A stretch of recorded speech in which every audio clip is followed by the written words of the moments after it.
Good evening, everyone. It's a pleasure to be here tonight to visit with the good folks of District 54. Thank you to the Killeen Daily Herald for putting this forum together, because being an involved citizenry is the most important thing that we'll do as this election draws near. For those of you, many of you know me, but I'll give you some of my background. I was born in Killeen, grew up in Youngsport, graduated from Ellison High School. I graduated from Texas A&M and came back in 1993 and have been a practicing veterinarian ever since.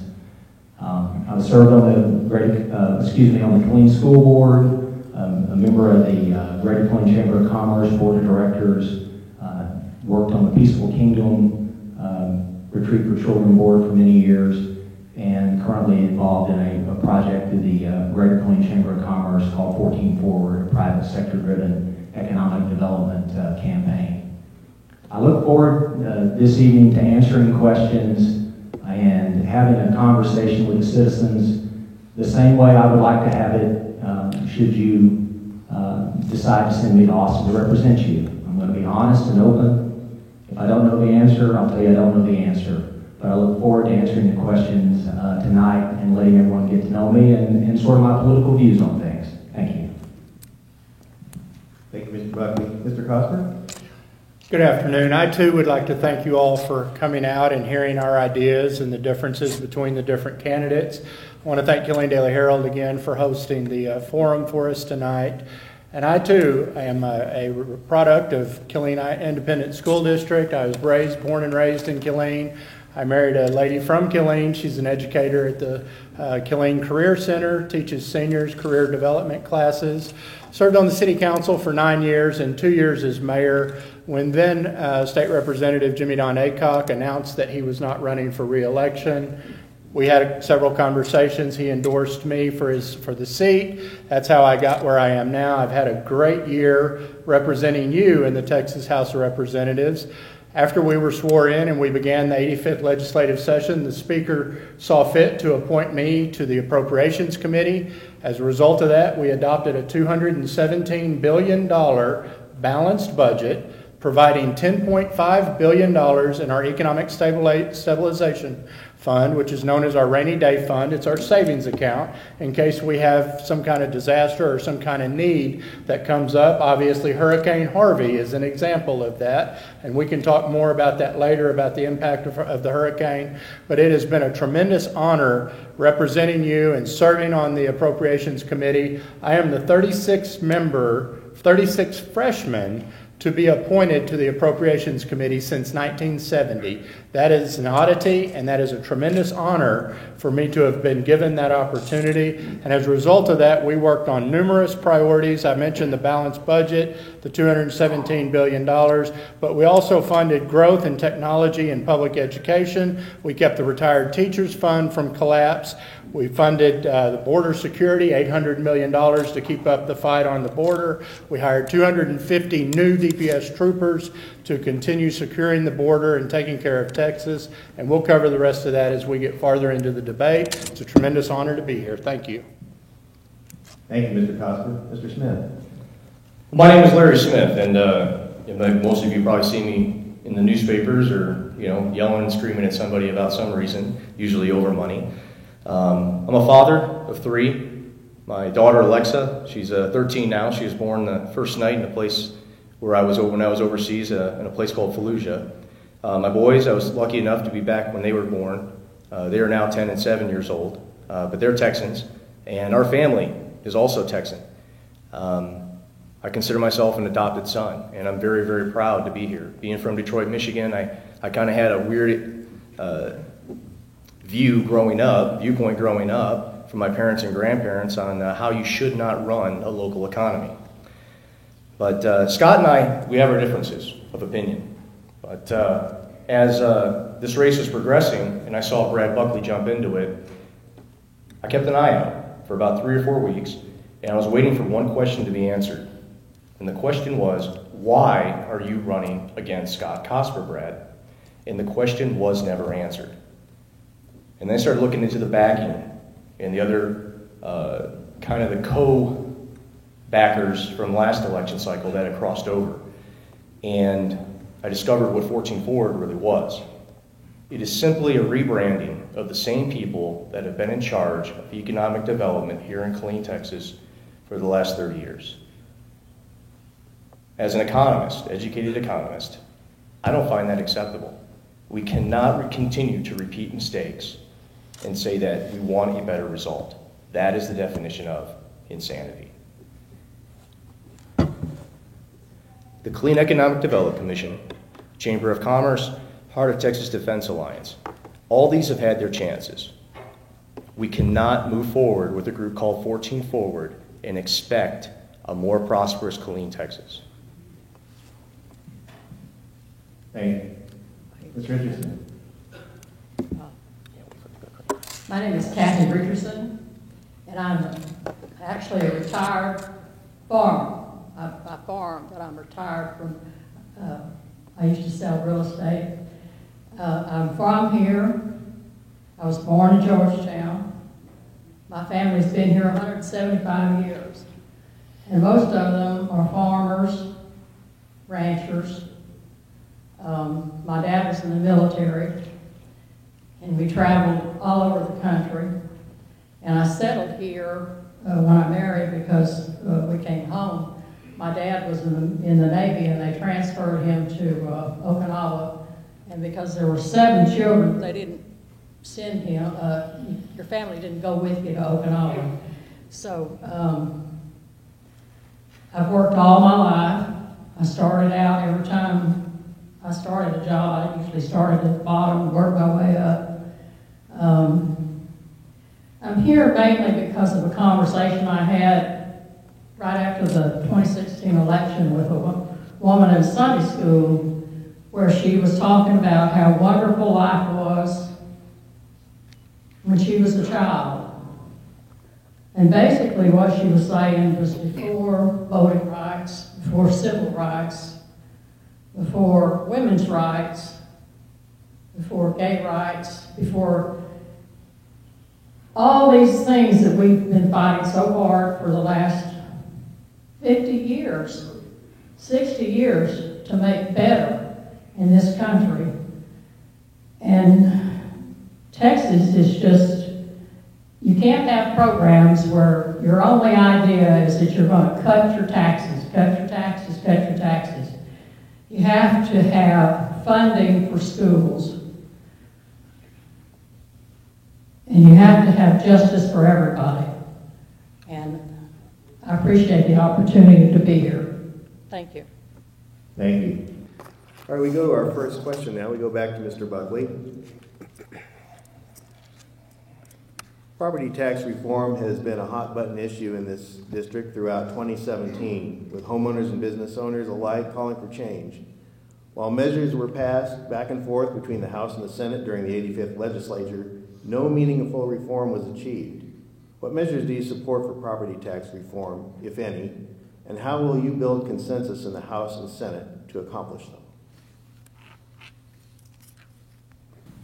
You know, as I've traveled around this district, the number one issue is property taxes. And the old gentleman in Lampasas County with his cowboy hat pulled down on his head and told me, he said, you know, I worked all my life to pay for this land, but I'm still renting it.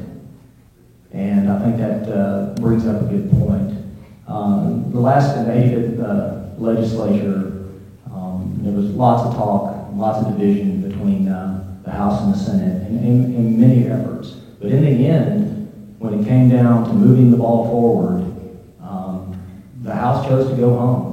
I know they talk about procedural problems with conferees and committees and getting reports out and all that, but a gesture, a real courageous move forward to bring the debate, to possibly have a second special session, to bring the relief to homeowners and property owners and business owners that they deserve is important.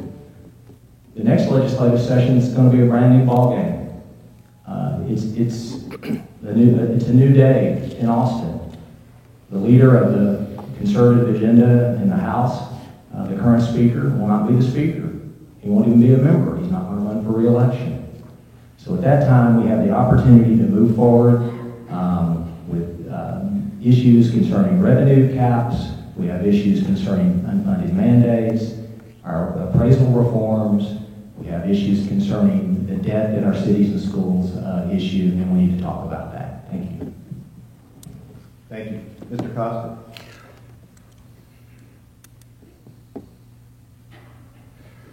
Thank you. So the property tax relief is a multifaceted issue. But what we're talking about currently is about the growth within the appraisal district's revenues for the cities and counties. Currently, what's allowed is an 8% growth with the opportunity for citizens to petition for a rollback election. What the House passed was a 25% reduction in that allowable growth from 8% to 6%, and made the rollback election automatic. There's no petition required, there's no action required. That would have had a significant impact on cutting taxes, cutting the ability for local entities to be able to grow. But what's important here in Bell and Lampasas County is that we recognize that we have priorities that must be funded. I think our county judge said it best whenever he said Bell County grew by more than 30% in the last census decade, and we have many, many priorities that need to be funded. Our first responders are one of those. We have issues with crime, we have issues with growth. We need to keep up with that. There's no cap on the cost to do business that allows us to be able to hold down or suppress those expenses. So we must be able to continue to give them the local control to be responsible to the people who elect them locally. But we also need to be able to have an impact that has a positive result without gutting the ability for local entities to operate. Thank you. Mr. Smith? There's been talk a lot about the reimbursement rate for 100% disabled veterans, considering the amount of the large, huge per capita disabled veteran population we have here, especially in the western part of Bell County. The emphasis, though, is on the reimbursement. That does nothing to address efficient government spending and forcing government to go back and spend that money efficiently, and seeking other avenues to curb or deal with your actual property tax increases. Some of the ideas I have is just kind of quantify them real quick. State of Texas gets about 5.75% of its 8.25% sales tax revenue. The counties typically get about 1%. Municipalities inside those counties get about 1.5%. What I would like to see is less of that money going to the state of Texas by a margin of about 0.5%, divided equally to the county and municipality. Quantified, this would mean that Bell County would get, instead of 1, it would get 1.25, which would equate to approximately $6 to $8 million annually inside the county budget with nobody's taxes being raised. Municipalities like Killeen would get between $8 and $9 million without anybody's taxes being raised. And this would force, hopefully, people at the state of Texas level to actually deal with these problems, or their spending, a little more efficiently. Thank you. Ms. Richardson? The thing that I noticed most about what's going on with our finances is the state of Texas is withdrawing their funding from the public schools. They cut from 50% down to 32%, and then they passed the difference on to the local authorities and told them, mandated them to make up the difference, but didn't give them the money. You can't just cut taxes. And then also the governor is pushing voucher systems, which are going to pull more money out of public education and put it into private schools. And we don't need to pull more money out. Tennessee just passed a thing where they're going to pay the first 2 years of college for people. We're 49th in the country in education. There's no excuse. For the only state in this country that's got worse schools than Texas is Mississippi. And there's absolutely no excuse for that. And it has to be addressed in Austin.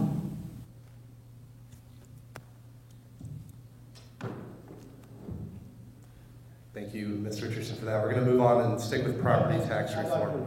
rebut some of that. You can use your first 15 seconds of your next answer for a rebuttal. Yeah, to be clear, if you would like to rebut a comment, excuse me, that a candidate says use part of your time on the next question. Thank you. Second question. Recently, Governor Greg Abbott released his plan to tackle property tax reform as part of his re-election bid, including capping property tax revenue increases for local jurisdictions at 2.5% and requiring a supermajority approval by voters for any increases greater than that. Abbott's plan would also seek to end new unfunded mandates and require more state funding for school districts. Do you support this plan? If not, what aspects do you not agree with, and how would you change them, Mr. Cosper? I absolutely support any plan that would cut taxes. We are taxed, we are overtaxed, and our burden is much too great all over Texas. But what I'd like to point out is I am extremely glad that the governor has recognized that we need to put more funding into public education. The House twice, once in regular session and again in special session, as well as through my Appropriations Committee, added $1.8 billion to public education to better fund public education and to provide better resources to our school districts. The Senate did not carry that, and we need to make sure that that money gets into the system this next time going around.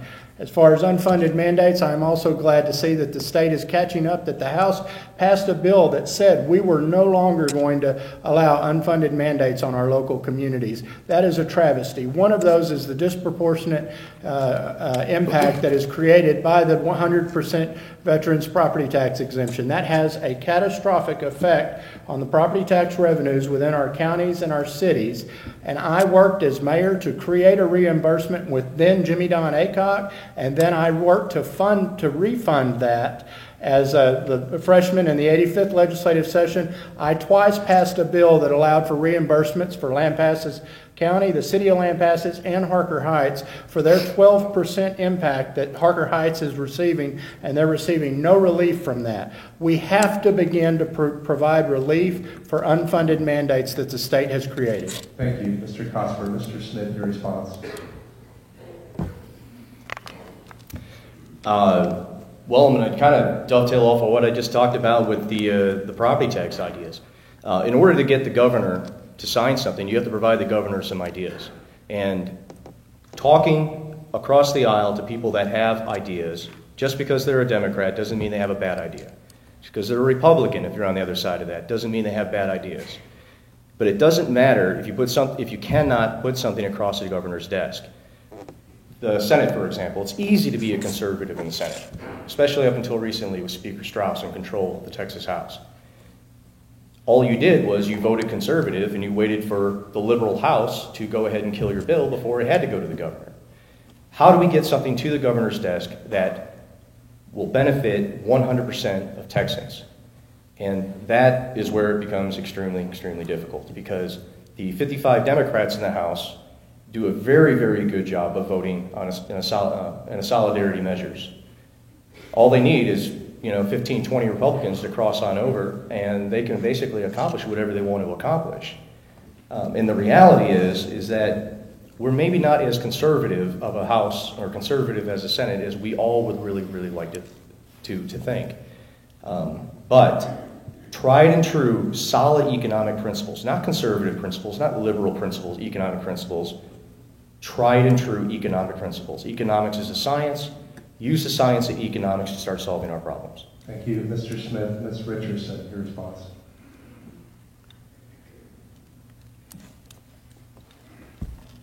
I think that the local taxing authorities should be controlling what they're going to collect here locally. I have no problem with elected officials running the taxing authority locally. And I don't think that the governor's job is to tell people in local districts how to run their tax office. The governor's job should be how to figure out how to come up with Texas's share of the money to put forward so that they don't have to turn around and pass it down on us. You can't say, you have to do this, I'm not giving you any money. But, I see the governor's job as being looking out for what's in the best interest of the state. We have all kinds of problems that need to be addressed, and he needs to address what's going on in Austin, and he needs to let the people here locally take care of their own taxes. I have no problem. Of course, I have an agricultural exemption because I farm, so that helps me. But in Williamson County, I own property, and they charge a lot more over there than they do in Bell County. So each district has their own situation, their own things they have to handle. And I know they have a lot of growth in Williamson County. But I think that it's better for the local people to handle their own taxes. Thank you, Ms. Richardson. Dr. Buckley. I agree with Governor and his plan. It's unfortunate that he has to propose a plan because the Texas House didn't play the whistle would.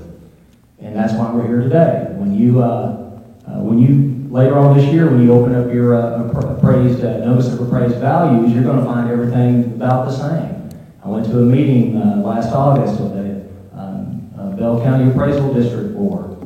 There were folks there in tears. The impact that the increases had impacts real lives.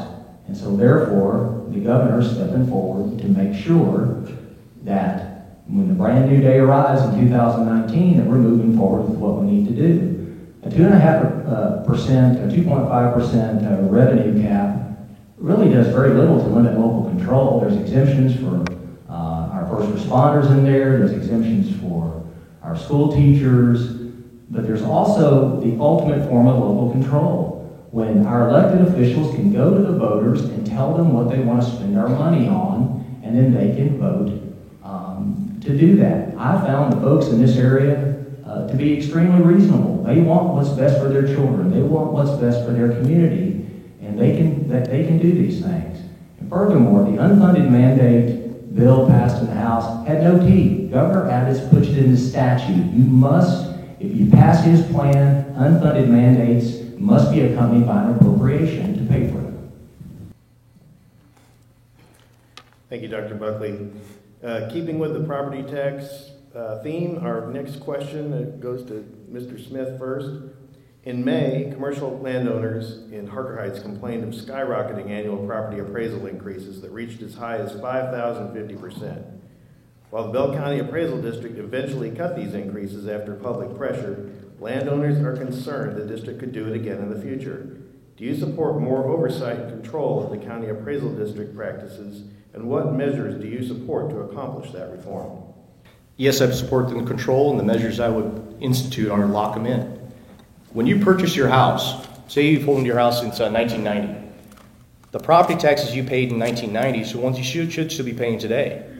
Why is there arbitrary increases when your house is not on the market? Now, when you decide to sell your home maybe in 5-6 years, whoever buys your home there, the appraised value at that point, let them pay that tax rate. This will allow you to budget more effectively over the course of time, and it will force government to not have to keep going back to the trough for more and more money anytime it feels it needs to or wants to. Let it be very difficult to govern. The harder it is for government to get money, the more efficient it operates. Anybody can disagree with, I would challenge anybody to disagree with that principle right there. Government is only difficult when it is corrupt. The more access to money you give it, the more corrupt it becomes, and the quicker it becomes corrupt. Lock in the property tax rates. Somebody has a home for 30 years, let them pay the same taxes on that home. No more arbitrary increases across the board, no exceptions, meaning over 65 or disabled veterans, everyone gets that exemption. Lock in the rates, that's what you pay for the duration that you own your property. Thank you, Mr. Smith. Ms. Richardson, your response.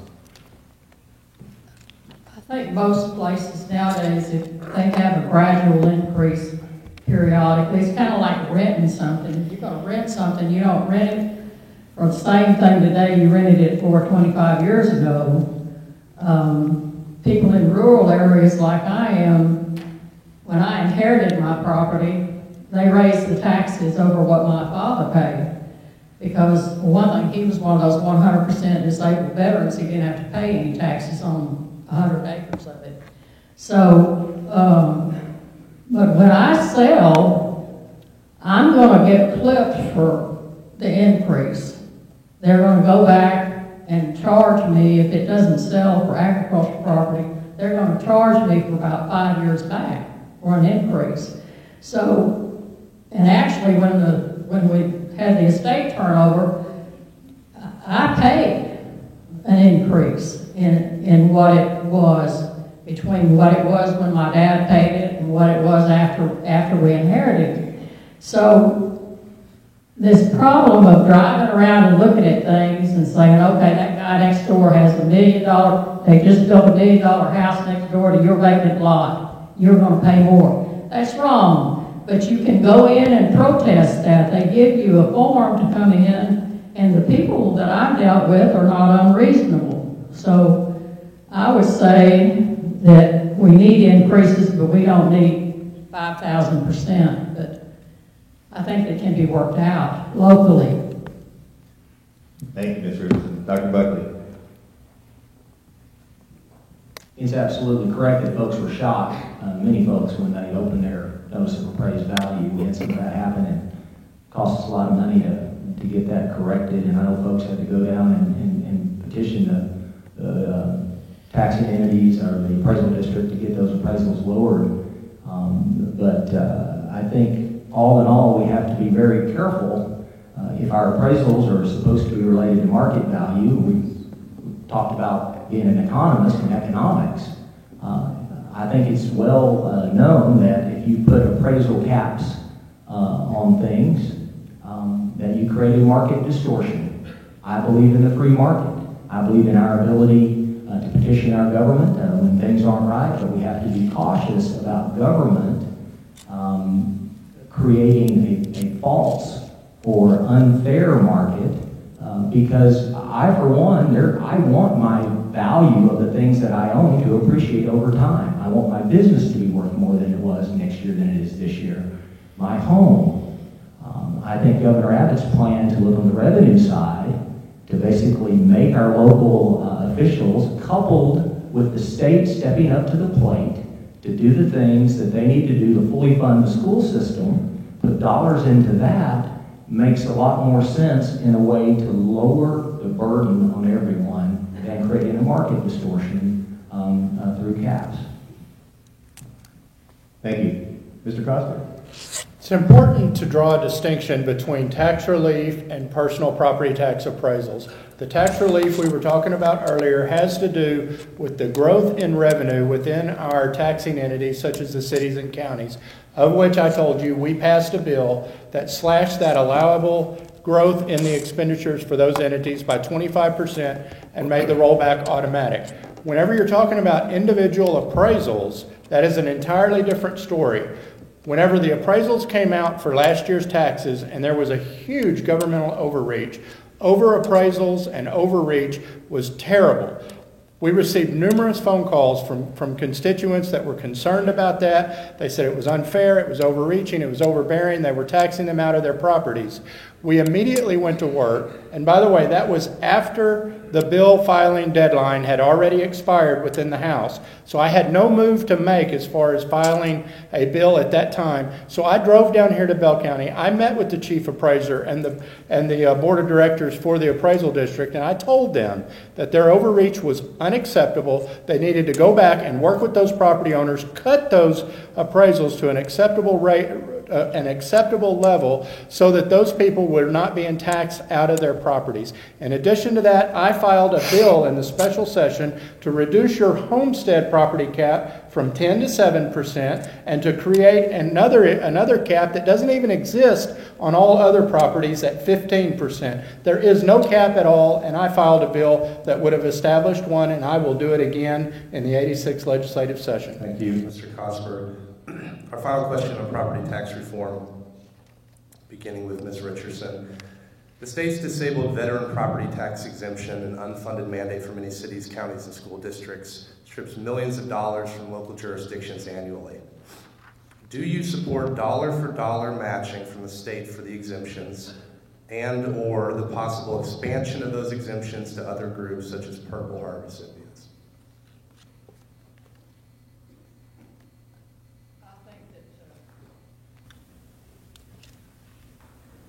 is your question, do I support veterans having exemptions? Is that what you asked me?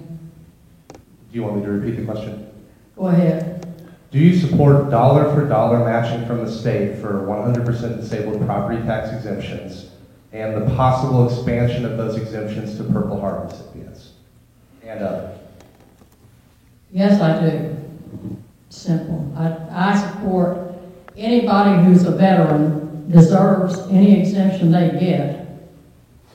And if the state of Texas really should pick up part of the difference, if it costs us here locally. But whatever you have to do, I support that. Thank you, Ms. Richardson. Dr. Buckley.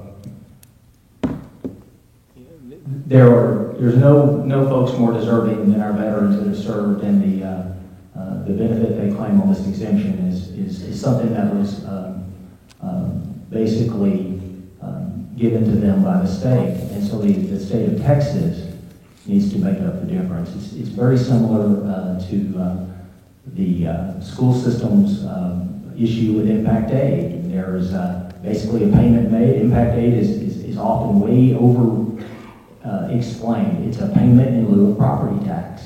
It's a great model for what the state needs to do to make our communities whole. In 2015, when there was some relief proposed through Representative Acock, Mr. Cosper described that he helped do it. It was, a great thing to do, except it left out Harker Heights and Lampasas.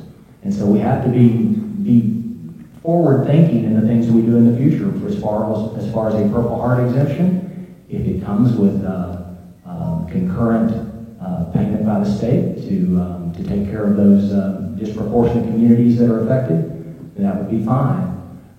But in the end, we have to make certain that our community is made whole, because those dollars are what creates the quality of life for those veterans that choose to be Texans, and we want veterans to be Texans. Thank you, Dr. Buckley. Mr. Cosper, your response. I want to honor, one second. I certainly want to honor our veterans, and especially our disabled veterans, in as many ways as we can. And that's why we established a commission that will study the impact of these exemptions going forward as far as new ones are concerned. Again, I want to repeat that whenever the disabled veterans exemption was established, no one had any idea how much the impact would be on local communities and on counties. It is having unintended consequences on their ability to provide basic services with first responders, with growth in the community, and so therefore we have established this fund to partially reimburse the disproportionately impacted communities, and I filed the bill to make right the language for the ones that are left out. I also, on the Appropriations Committee, expanded the amount of funding available for this relief by 30%. And we have still not caught up. The amount of people entering that exemption is outgrowing the amount of money that's available for that. So we need to continue to shore up that fund and make sure that we have the funds available for that. But many times you have unintended consequences whenever you do something. And so we need to fully understand what it is that the state is allowing whenever they come up with these unfunded mandates. And the state needs to be prepared to fully and wholly fund those exemptions if they're going to put them on our communities and our county. And that's what we worked hard in the legislature to do, and will continue to do in the future. Thank you, Mr. Cosper. Mr. Smith, your response. Heck no. All you're doing is creating another special interest group that the state of Texas has no business involving itself in. Special interest groups prevent good governance. That is a sound conservative economic principle. We're ignoring the real problem, just like with the 100% disabled veterans coming back. The money, we're not getting reimbursed there. I tell you what, if you think there's a lot of 100% disabled veterans around here, wait till you see how many people have Purple Hearts. Okay, I have a Purple Heart. I would save thousands of dollars a year to be able to pay off my mortgage 10 years ahead of time, saving myself hundreds of thousands of dollars. I think it's a bad idea. And most of you should also, if you really do believe in conservative principles. The bottom line it goes back to will it result in more efficient spending locally? And the answer is no, it will not. Okay, because just because we get a higher percentage of our property taxes back, a dollar for dollar matching from 100% disabled veterans, does not mean KISD is going to spend its money more efficiently. That's where we got to focus on. We've got to get local government under control so that they don't arbitrarily come back and raise your property taxes over and over and over the course of time. This makes your mortgage less affordable, less money for your college, your kids' college tuitions and retirement savings, because it's getting thrown away in school. Dodge Chargers and scoreboards. Thank you. We're moving on now to the issue of public education. First question will go to Dr. Buckley.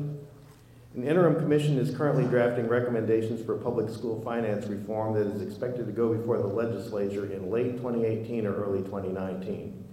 Based on your understanding of what the commission is studying, what measures, if any, do you support for school finance reform?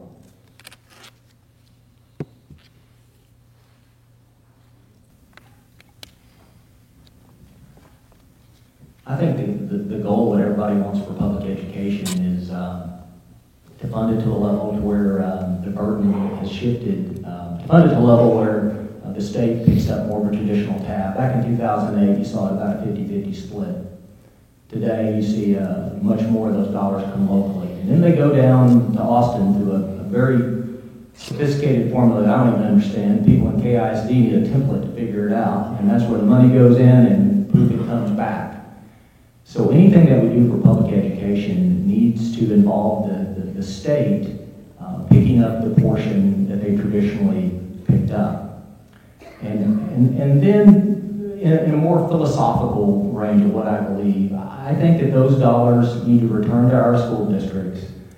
And we need to understand that our school districts most of the time have all this stuff that they need. We have rooms full of computers and carts full of things and whiteboards and things that do fancy, and we distance learn and everything. My wife's a high school principal, and I'll tell you what I've learned. I get a lot of education on public education. What we have to have is we have to have master teachers in front of kids.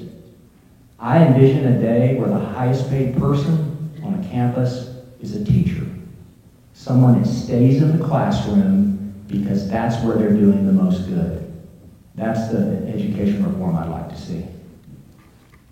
Thank you. Mr. Costa? So during the legislative session, we funded the economic growth, and within public education, we funded the growth of approximately 80,000 new students per year within the public education funds. We also funded technology improvements and instructional facility improvements.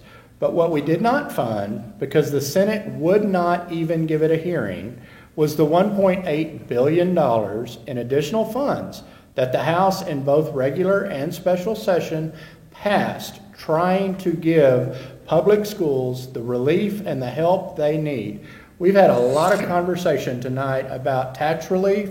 If you want tax relief, the best way to get it is to fund public schools, because that's the largest expenditure in your tax appraisal bill. And if we fund public schools, that is what will give, that will put money back in your pocket, rather than talking about how we can change the formulas or change the criteria. If we fully fund public education, that will have a positive impact not only to homeowners, but to businesses and to everybody within our community. Texas is falling farther and farther behind, and the Senate would not even give it a public hearing. It is imperative that we fund public schools in the 86th legislative session. We created a commission, a joint commission between the House and Senate, to come up with a consensus of what we can agree on to begin resolving this problem, and I intend to make sure that we do that in the 86th legislative session. Thank you. Mr. Smith? I don't pretty much repeat what I just said, I guess. How does fully funding anything from the state of Texas guarantee that KISD or Lomita ISD or Lampasas ISD or CC ISD or Salado ISD or Belton ISD are going to spend money more efficiently? How do we get local government to start abiding by principles that are based on good governance? And the answer is you've got to stop feeding the bears. Stop allowing them to keep coming back, arbitrarily increasing their property taxes whenever they want, or spending it on items that we really don't need, and then coming back and begging the state saying, oh, well, you're not fully funding us, so that's why we bought this $1 million scoreboard, or that's why we bought this whole fleet of brand new police Dodge Chargers for our ISD police force. There's no evidence whatsoever that local government will act more efficiently or under better restraints when Texas goes ahead and starts putting more and more money, pushing it more and more. And I really believe that's the essence of why the Senate said, you know what, screw you guys. We're not going to just give you money just to throw away, taxpayer money to throw away on cheap projects. Ms. Richardson. I think that we need to fund the schools. We need to come up with the money. Texas owes the money. They need to put it out. And I have friends that are retired teachers, and this is a big thing to me. Every time the legislature gets together, they try to figure out some way to not pay retired teachers their pensions, which is a horrible thing to do to somebody that spent their whole life locked up in a classroom with a bunch of little kids and was retired. Now, you don't do that. You don't do that to somebody that's worked their whole life and then tell them, okay, sorry, we don't have your money.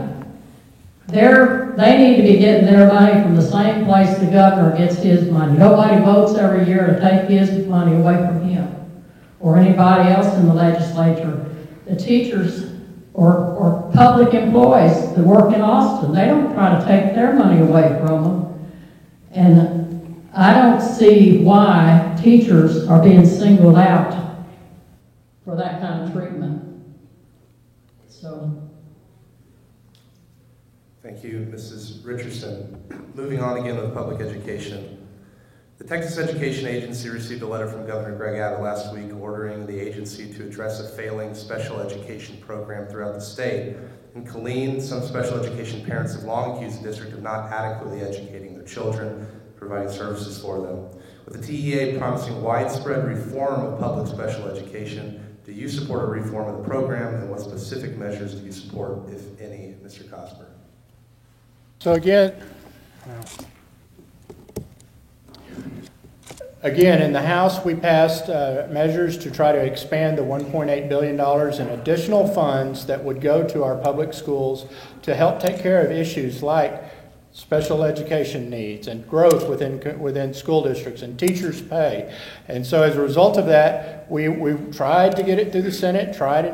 There was no cooperation with them. That's why we have established this joint House and Senate commission to come up with a blueprint that's going to tell us what we can agree on in order to make a difference in all of these different issues.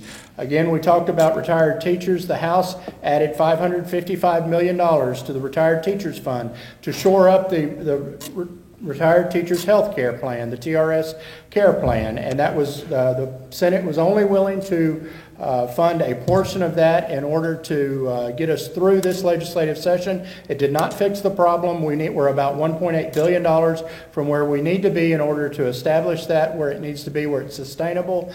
But again, it's about funding. Local control is where that needs to occur. You need to allow your school boards and your superintendents to put the money where it needs to be. They don't need us doing a one-size-fits-all legislative fix on these issues. Thank you, Mr. Cosper. Mr. Smith, response. Okay, this is Fort Hood, Texas. I don't think there's a teacher in here that can tell you how many kids are going to be in their classroom next year if you're in a standard middle school environment, let alone a special education environment. The key to resolving special education issues, especially here, and we've had a lot of, is one, you got to hold your staff accountable. You don't just reassign them or promote them or move them somewhere else when there's an obvious screw up. Okay, that being said, it's very, very difficult for this school system to predict what is going to happen, 6 weeks, 6 months, 6 years from now. It's just not going to happen. The key, the principle we've got to abide by, again, policies, principles, Okay, this is what government should be doing, higher government, is get out of the classrooms. No more directed mandates, no more unfunded mandates. Allow the teachers to teach, allow the school districts the control they need to deal with the problems as they see fit.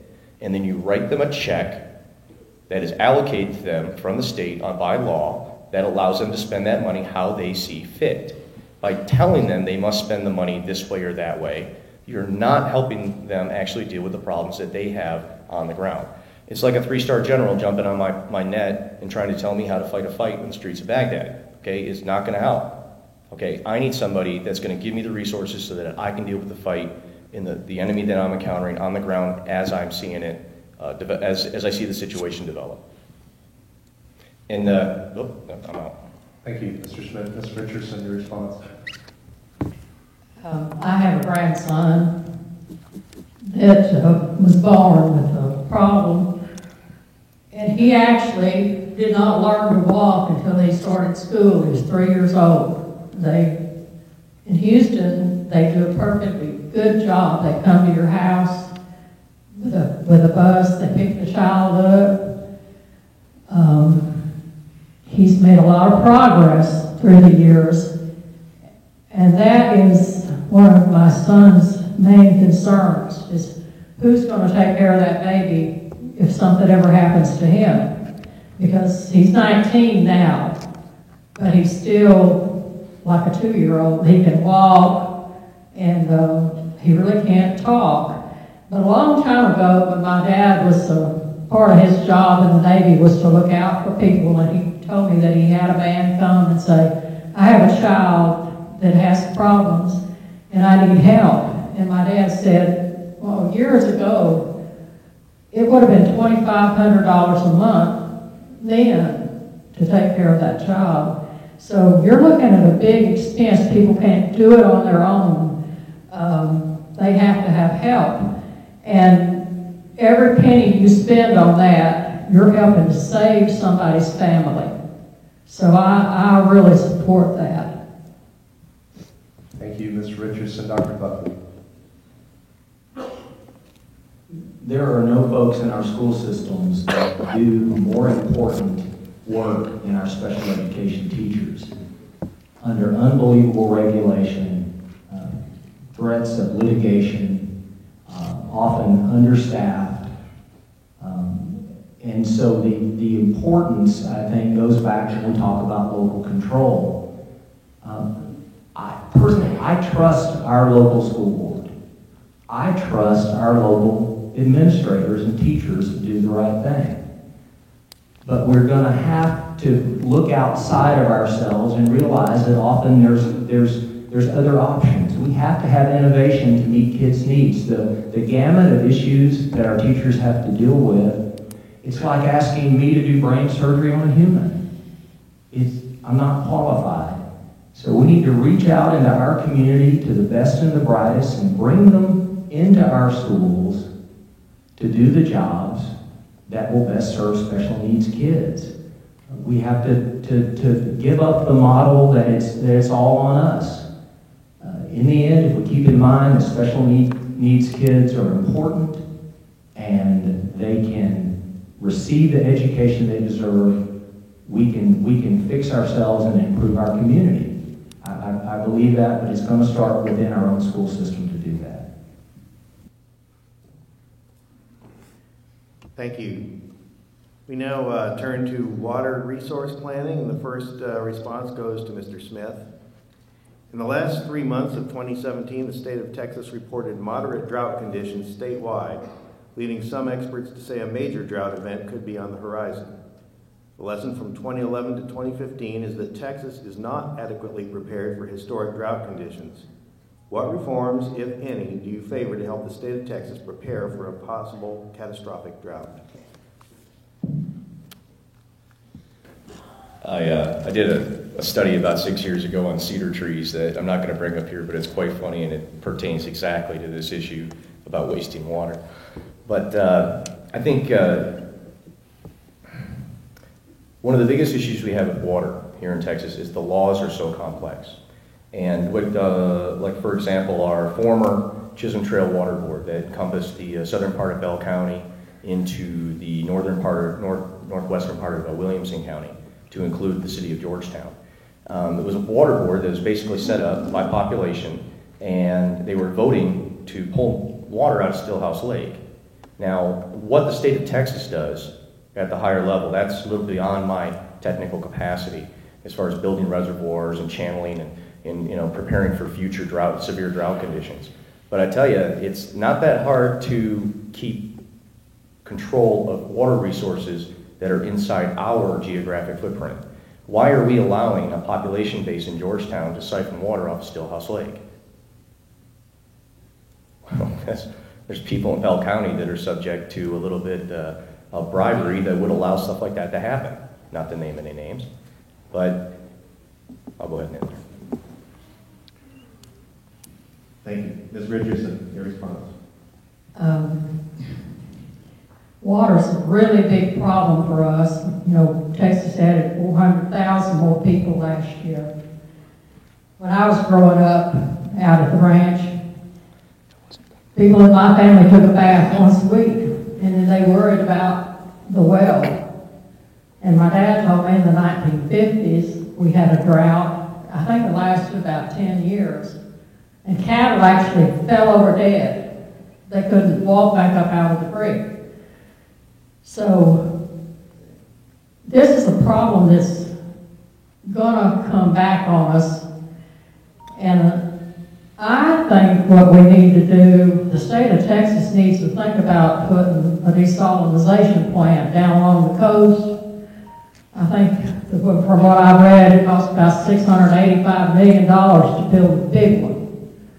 And put in some pipes and start pumping that water up to the big major metropolitan areas where we're using water like crazy. Because you can cut back to a certain extent, but all over the world they're praying for rain just like we do here, but they're building something to do something about it. They're not just sitting there waiting for it to rain. And eventually, we've already started back into another drought. And it affects everybody, farmers included. So we need to plan on doing something big. Thank you. Dr. Butler. I think our water's in trouble pretty much regardless of drought conditions. If you look at Texas Water Plan, Lampasas County in 2020, demands are going to exceed supply. In Bell County, it looks by 2050, we're going to have the same scenario. I used to think 2050 was a long way off, but as my kids get older, and I do too, I realize it's just right around the corner. There's no one fix to it. One thing that we do know that I don't believe, and somewhat maybe Mr. Cosper does, I don't think a new reservoir is anywhere in our future. I do know that we're going to have to make smart use of groundwater. Some interesting technology out there about taking surface water and storing it underground. Our neighbors to the south in Williamson County have done a couple of things. They've taken Chisholm Trail, and they also they put a lot of holes in the ground, and they draw a lot of water that impacts the aquifers under our land. So water rights is a property right. And so we're going to have to move forward through technology and amazing things that Texans do in solving problems to meet the needs of the future. And I think that our Bell County particularly is in big trouble with the loss of the Chisholm Trail water issue. Thank you. Mr. Cosper. Water is certainly a huge priority in Texas going forward, not only related to the droughts, but also related to the rate of growth that Texas is experiencing. We have to do all of the opportunities to conserve water, to build new reservoirs, to inject water into the aquifers whenever we have plenty, when we're under flood stages, or whenever we're having a really wet year and the lakes are up.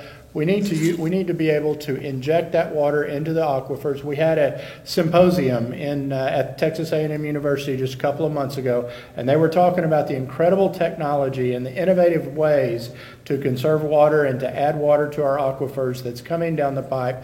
Dirk Aaron at the Clearwater Underground Water District is a huge resource and an expert in those different opportunities, but we need to work with them. We need to build additional reservoirs. We need to conserve water, not only in our cities, but also in our homes. And to speak of our cities, for instance, the city of Killeen recognized whenever we were having those record droughts that we were in trouble, that we were likely to run out of water in our surface plants, and we don't have access to groundwater through WCID. All of ours is surface water. So as a result of that, I led the charge to begin transforming our effluent water up to 10 million gallons a day that treated and leaves our sewer plant to be able to use it for things like the golf course, the Veterans Cemetery, Texas A&M University, and other large irrigation systems that are out there, and we're currently doing that at the golf course, saving 2 million gallons a day. Thank you, Mr. Cosper. Moving on to state road funding. Nationwide, funding for crumbling road infrastructure has been an item of concern. In Texas, the Department of Transportation has been historically underfunded, and Texas legislators haven't raised the state gas tax typically used for road and bridge repair in 28 years. With Texas's population continuing to grow and Interstate 35 a major area thoroughfare, what measures do you support to help keep district and state roads in good repair? Mrs. Richardson.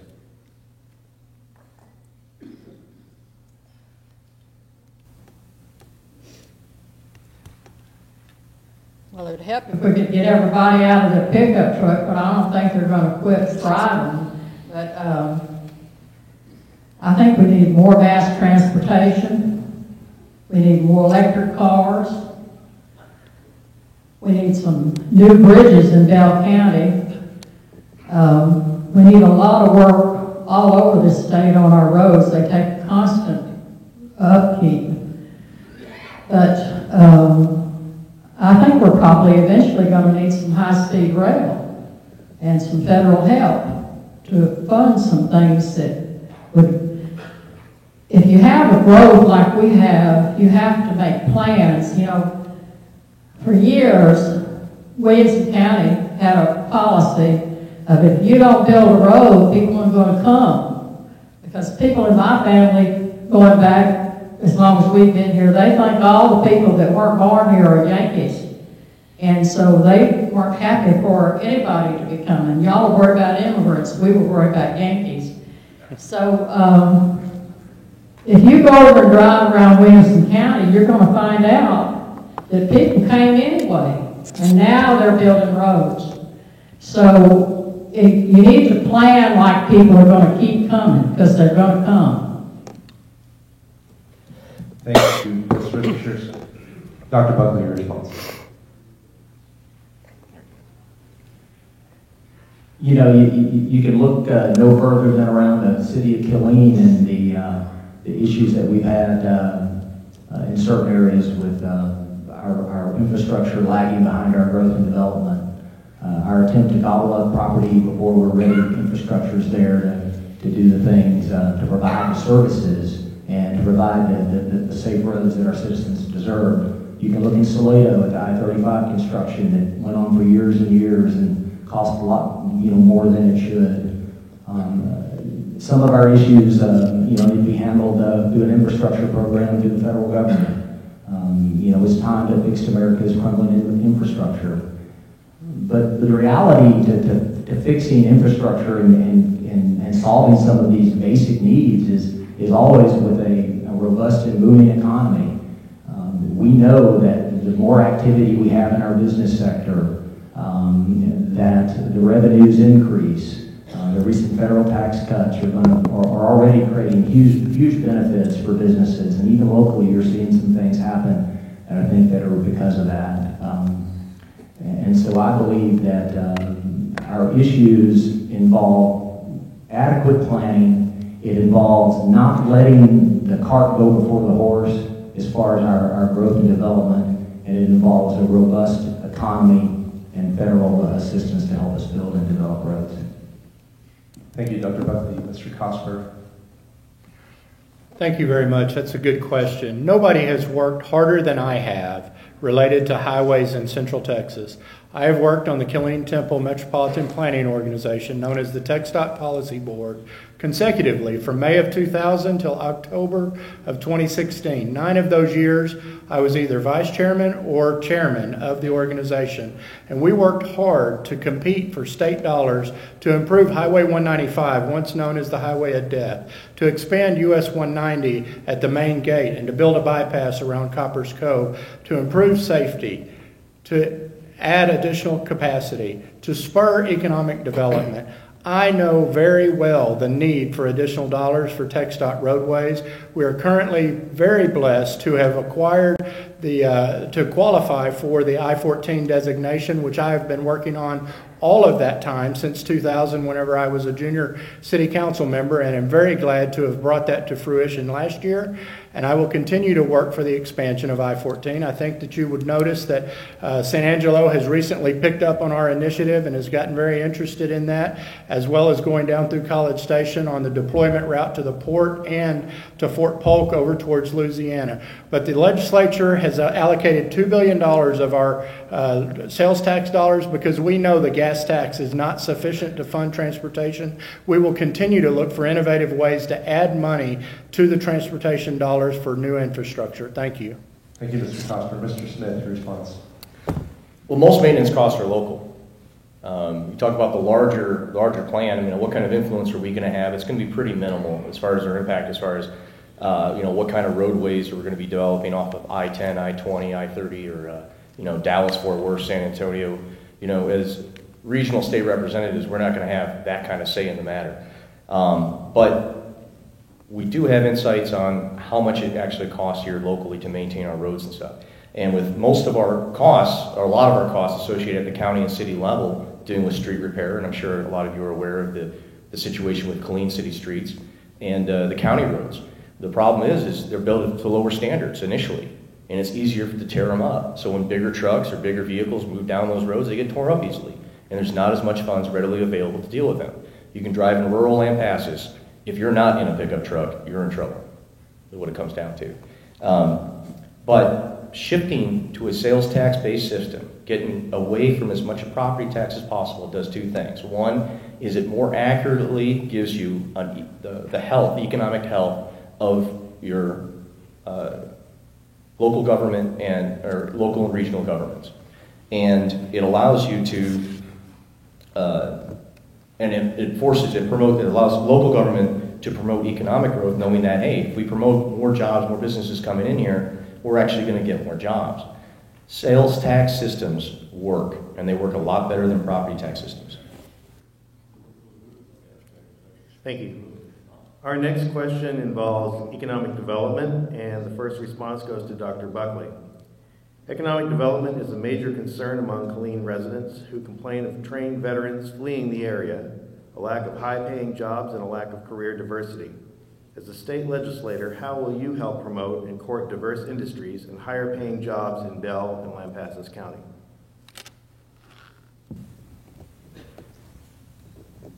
I think this is a good opportunity, to address an issue with something going on locally that was brought up concerning 14 Forward that was that basically leverages private investment. It's not taxpayer money; it's my money and business owners' money, a little bit of Scott's money. We're all, we're in that to drive the economic engine based on that. I know when you look at it from a statewide perspective, I think one of the most important things we can do as a community is to not suffer what you always hear people talk about, brain drain. We need to basically flip that and have brain gain. And that starts with our ability to leverage the asset of Texas A&M Central Texas. Provide, when you talk to employers about when they want to come to a community, the first thing that they want to know is, will there be a well-trained workforce, that a pool of applicants that I can hire to do business in your community? And so the state of Texas has a vital role through the Texas A&M University system to fund Texas A&M Central Texas, to leverage our efforts at 14 Forward, to build a research park, to expand opportunities there, to improve bandwidth. That will also drive more investment in our community from diverse industry. And not forget that Fort Hood is a big asset, not only for our area around here, but also across the state.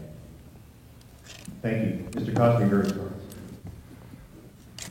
A strong Fort Hood, a good education through KISD, CTC, and Texas A&M, and a partnership with Workforce Solutions is the key to being able to provide job opportunities to be able to entice people to come into our community and to invest in our community, but we have to utilize them to be able to provide the training and the job opportunities that they need to be able to have the trained workforce that they need. Ken Cox and Susan Comas does a great job with our workforce systems, and the state needs to continue to provide funding for military people that are transitioning from the military and for the people that are graduating through our university to be able to get the jobs and have job opportunities that they need. Certainly, a strong Fort Hood is key to all of this. Fort Hood has contractors that provide quality jobs out there, and we need to make sure that Fort Hood is as strong as it possibly can be. We're at 37,000 troops currently. We have proven our ability to sustain as many as 55,000 troops. We need to make sure that we're moving towards that higher number. As the President has recently said that he intends to grow the Army, we need to make sure that we get our share of that and that we seize those opportunities and bring new contracts and continue to have a quality of life that entices growth in our area, such as the I-14 designation. That's going to provide economic development opportunities. It already has in our industrial park with the chemical plant that is coming in, that's building the products that they need for technology. They have friends that are looking at Killeen, and we need to make sure that we recruit them and that we seize all the opportunities that are presented to us, keep our affordability down, and make sure that we are competitive with those industries. Thank you. Mr. Schmidt, your response. There's a lot of companies in Austin right now that deal with what they call a term called consulting. And it's kind of a broad term, but what they do is they get out there and they like to solve problems. Well, we have a problem. The problem we have here is we refuse to invest in performance-based systems. You know what that means, performance-based? That means that they get paid when they do their job. Right now, we throw away, here in Killeen, the city level, hundreds of thousands, it used to be millions of dollars, on organizations like Chamber of Commerce, Clean Economic Development Commission, Heart of Texas Defense Alliance, and they have no standards for performance. They just come back and they ask for the same amount and say, hey guys, we'll try again next year. Now, as far as promoting Fort Hood or getting troops here at Fort Hood, what we have is what we have. And it's going to be that way for a while. If we decide to grow the military right now by 500,000 troops, not one more soldier will walk through the gates of Fort Hood for at least 18 to 24 months. Argue that, I mean, any way you want, but that's the reality of it. So we have at least, even if they decide to say, hey, we're going to fix this, deal with this right now and put 20 more thousand troops at Fort Hood, okay, we got 2 years of dealing with what we have right now and before we have any improvement on that, in that area. Now, as far as the strictures of like 14 Forward, promote investment, or encourage investment, promote Fort Hood, and improve infrastructure. You don't improve infrastructure through private investment. That is going to a sale. That is going to prop up taxpayer dollars eventually. Thank you. Ms. Richardson. I think locally we have the best people, the best trained people. Coming out of the military, you are very well trained to do a multitude of different things and very well educated. I would like to see the governor try to bring in more small businesses because I know a lot of people blame immigrants for taking away their jobs, but most of the immigrants I know don't have a job that I could actually do. They mostly are doing really hard work. And what I've seen in my family is that people who have made a fortune in Texas have discovered that they can open a branch office in India or Panama, where they speak English pretty fluently because the military was there. And they compete against people who work for them here. and they pocket the difference. They pay the people in India about half what they pay the people here. They don't train any new people. I don't know how you stop that. I know the new tax law encourages people to send their businesses overseas. People don't seem to be ashamed of doing that sort of thing anymore, so I don't know how you stop it, but I think locally we need more local business. Thank you, Mrs. Richardson. This is the final question of the night on immigration. Mr. Cosper, you'll have the first response. Key components of Senate Bill 4 are the Sanctuary Cities Bill, tightening restrictions on local law enforcement's choice to honor 72-hour holds for possible undocumented immigrants, is currently under consideration in federal court. Do you support more state enforcement against so-called sanctuary city policies? Why or why not? We have to do everything that is possible to secure our state, secure our borders, and to keep dangerous drug dealers, gang members, and human traffickers out of our state. It is a proven fact that those are coming across the border and that it is out of control and that there are cities that are actually protecting them. None of them lie within my district, however, they do occur, and we have to make sure that we get the people that are most dangerous criminals, that are bogging up our criminal justice system, that we get them out of the state, and that we definitely abandon the sanctuary cities. I am glad that we passed that bill and look forward to continuing legislation that will keep Texans safe going forward. Thank you, Mr. Cosper. Mr. Smith. There's a liberal sentiment that if there's more citizens that commit crimes in America than illegal immigrants, so why are we not worried about the citizens committing crimes? Well, because crime's not finite. Okay, because somebody creates a situation where they steal or they cause harm to another individual, it's not like that crime was going to get committed by somebody just because. It was committed by somebody who was in a desperate situation, who maybe had a propensity for violence or propensity, just like I said, just being in a desperate situation. Now, how I would handle the sanctuary city issue is, well, you got to have somebody accountable to crimes being committed, and right now that's not the case. Look at the Travis County Sheriff's Office, where they're saying, you know what, we're just going to ignore everything, and everything else, just let it go away. What if we did something like force or allow the civil system to go ahead and hold elected officials accountable for crimes committed inside their jurisdictions if they go ahead and allow them to do so?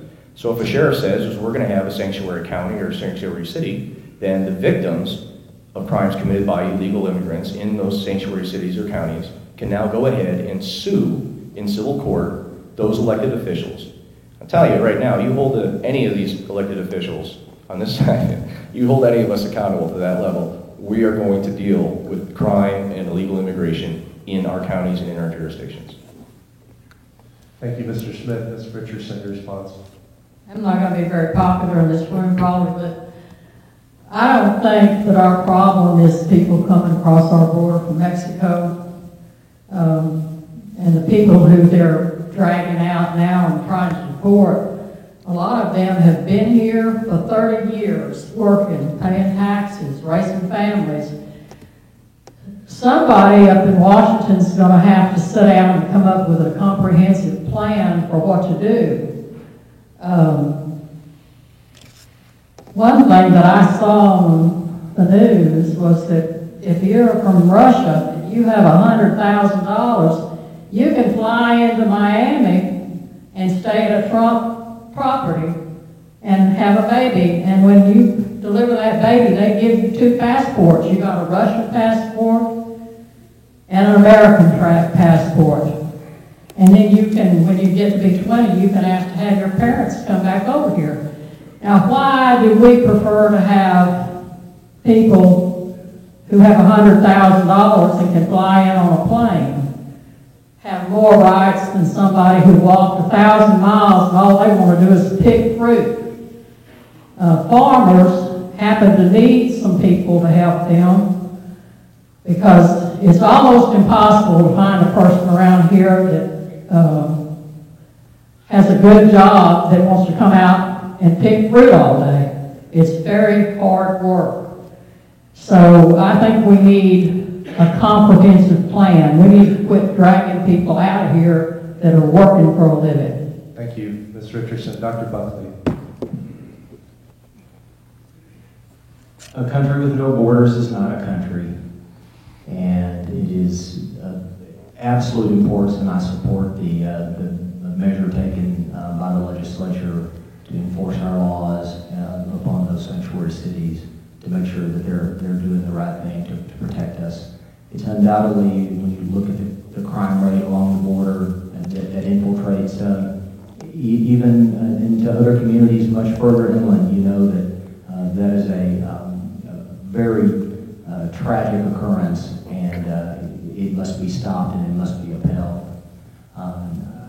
I would commend Governor Abbott and the Senate Finance Committee for their $800 million that they passed to put forth for enhanced border security. I thought that was a great step in the right direction, and we must stand strong to protect all Texans. Thank you. Candidates, that's the last question of the evening. It's now time for the closing statements. We'll be doing that in reverse order of the opening statements. Ms. Richardson, you have 2 minutes for your closing statement. Thank you. So thank you for inviting me.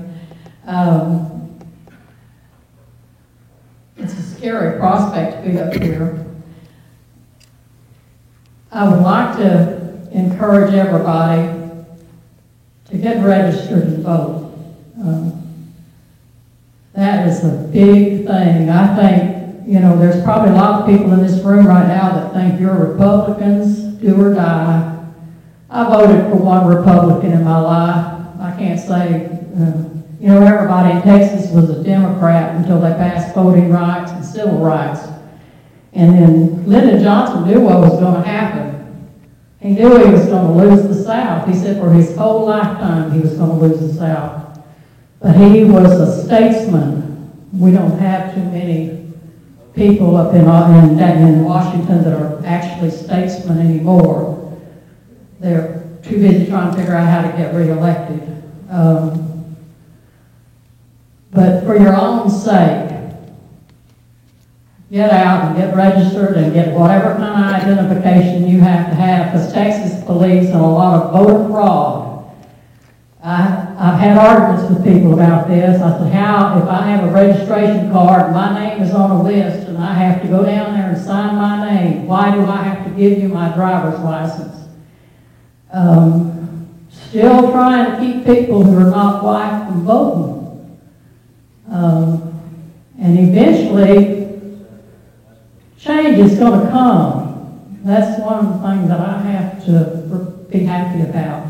My grandmothers neither one of them could drive. And when I was growing up, none of the women my mother knew worked. But I married a man who was EEOC. He wanted me out there working every day. So, for your own good, pay attention to what's going on around you.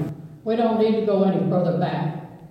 Thank you, Ms. Richardson. Mr. Smith, your closing statement. I can think of another Lyndon Johnson quote.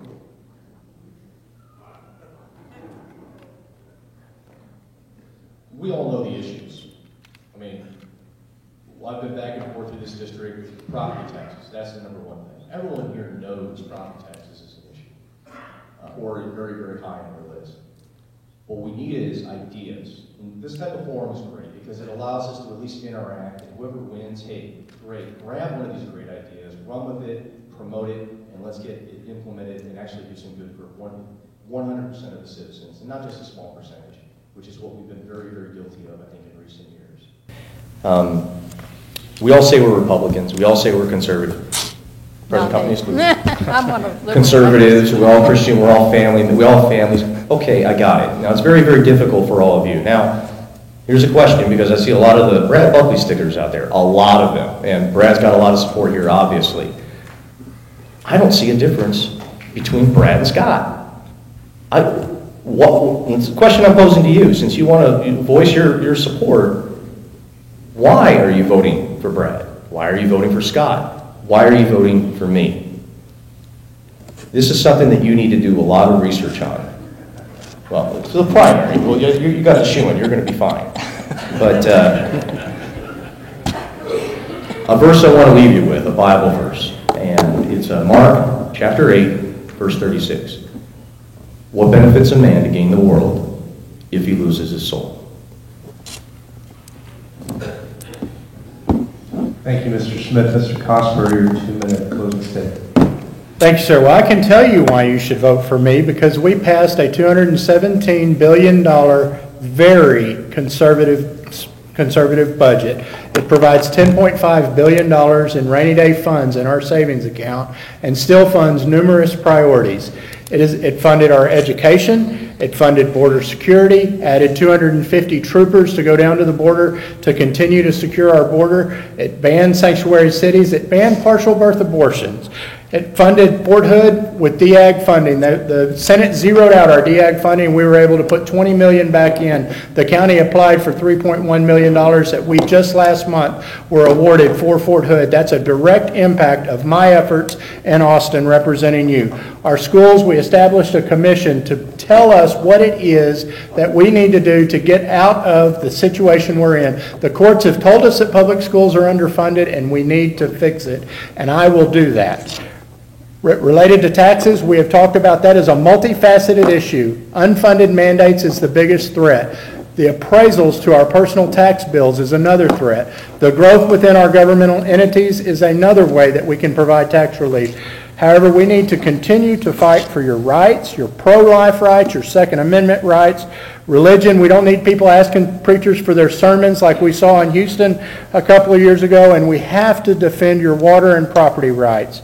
I personally passed 3 bills that I authored and carried through the House, through the Senate, and to the governor's desk that were signed into law that benefit Fort Hood and benefit our area. I've been recognized as a friend of education by the Retired Teachers Association of Region 12, a most valuable legislator by the Texas Association of Communities, an effective conservative, bright star of Central Texas, most powerful freshman out of a group of 24, am endorsed by Jimmy Don Aycock, the mayors of Killeen, Lampasas, Harker Heights, and Salado, as well as the NRA, Farm Bureau, Texas State Teachers Association, and parent and teacher organizations. I ask for your vote and look forward to representing you in the 86th legislative session. Thank you. Thank you, Mr. Cosper. Dr. Buckley, your 2-minute closing statement. There's one difference between Scott and I. He's much younger than I am. Thanks for being here tonight to listen to what we have to say. I'd like to close by saying this. You know, as a Christian, I know our rights are endowed from our Creator. As a husband and a father, I know that every life is precious, from conception until natural death. As a veterinarian, I know the importance of our public education system. I'm a product of it. My children are all products of Killeen ISD. My wife works tirelessly every day, doing her part for those kids. As a rancher, I understand property rights and water rights and just how hard it is to make a living in that profession. And finally, as a small business owner, I know firsthand how onerous, unpredictable property taxes can be, and the regulation and things that make it harder for me to grow my business and hire more people.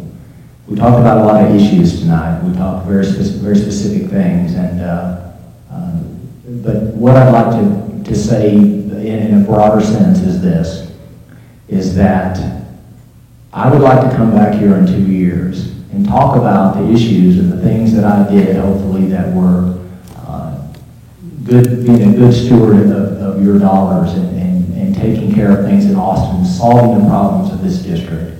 But more importantly, if we can create a prosperity economy for everyone, I would love to hear about how you took that prosperity and you planned for your retirement. You bought that first home. You sent your kids to school. You started a business. You took that trip of a lifetime. In the end, it's about prosperity. It's about conservative principles and prosperity for this great district and this great country. Thank you. Good night, and God bless you all. Thank you, candidates. We're going to turn it back over to the management for